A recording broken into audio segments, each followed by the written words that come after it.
So today I'm going to be reading a little bit of You by Charles Benoit. I'm not going to be starting at the beginning. This book does not have a table of content, so I'll be starting at page 118. I'll be reading a little bit of it. But first, I'm going to read the blurb. You're surprised at all the blood. This wasn't the way it was supposed to go. You're just a typical 15-year-old sophomore. This can't be happening to you. But then how do you explain the blood? How do you explain how you got here in the first place? Maybe if you can figure out where it all went wrong, you can still make it right. Think fast. Time's running out.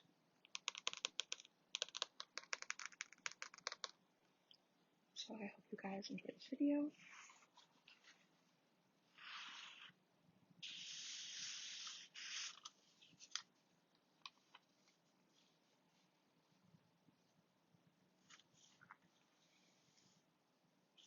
Don't tell me you were talking about school.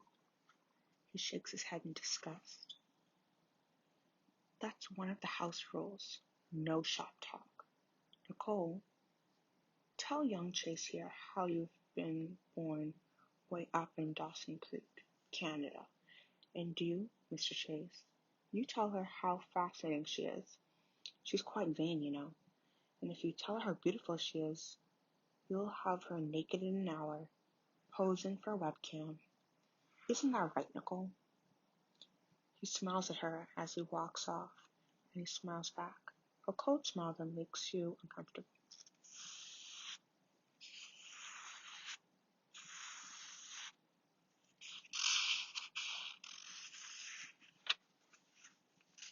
You ask her about Dawson Creek, and she tells you, but it seems forced now.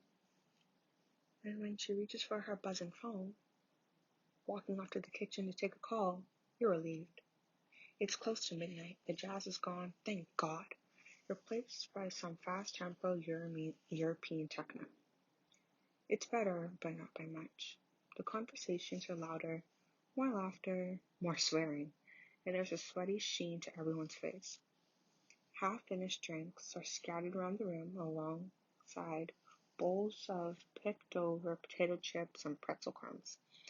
It's warm and you've got a good buzz on.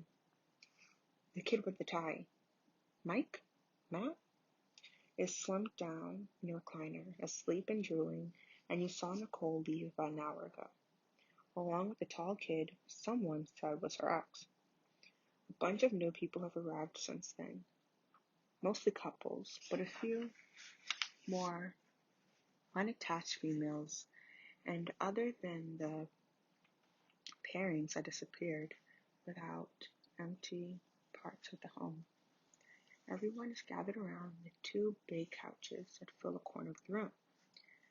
You've been talking with Josh and Andrew and Cindy, with an I, and this kid Josh called Stitch, but who everyone else calls TC. And there's that girl from India, something Singh, who sounds more like she's from England, and Victoria, whose silver tongue stud clicks against her teeth when she talks.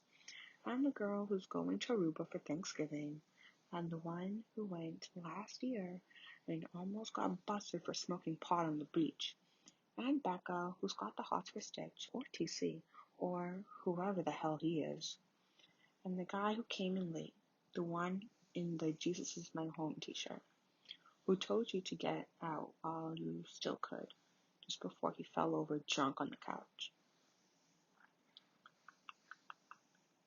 And at the center of it all, coat still on, drink still in hand, Zach sits on the arm of the couch, leaning against him is Brooke, a dark-haired girl from the kitchen, the girlfriend.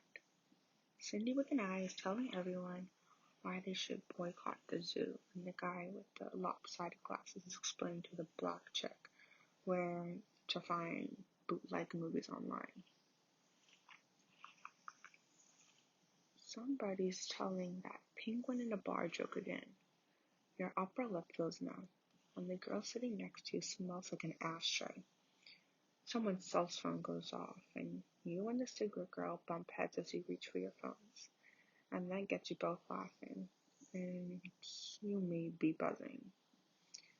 But you're careful not to laugh too loud or too long. She's there with someone, but you never know. And it wasn't either of your phones anyway, and you laugh again, and right then Brooke goes running from the room and crying. Not cool, Zach, Andrew says, voice low and flat. I can't believe you said that, Victoria says, the matter clicking louder than her words.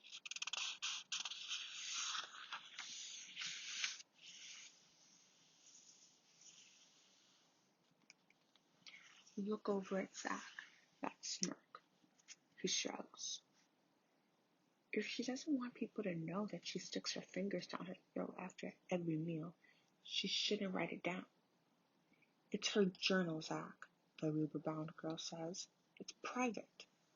Another shrug. Not very. It was right beside her bed. And besides, it's not as if she cares about what you think about her. He takes a sip of his drink. That was in there too. Everyone shifts uncomfortably. Everyone but Zach. He sighs a fake sigh and stands up. Fine. I'll go. Apologize. Victoria glares up at him. It doesn't mean anything if you don't mean it. Zach smiles. My dear, I never mean it. He gives her a wink, and that somehow makes her smile too. Zach steps to the center of the room and claps his hands together. All right, team, here's the game plan. I'm going to go up to my room where the lovely Miss Brooke is crying face down on the bed. She could be in the bathroom. He acts like he's about to puke, and a few people groan, and a few more laugh. In any case, I can't afford more escort service bills, so this will take some time. Have yourself a nightcap, hit the lights on the way out, and don't bother sending thank you cards. Ciao. 20 minutes later, you're walking home alone.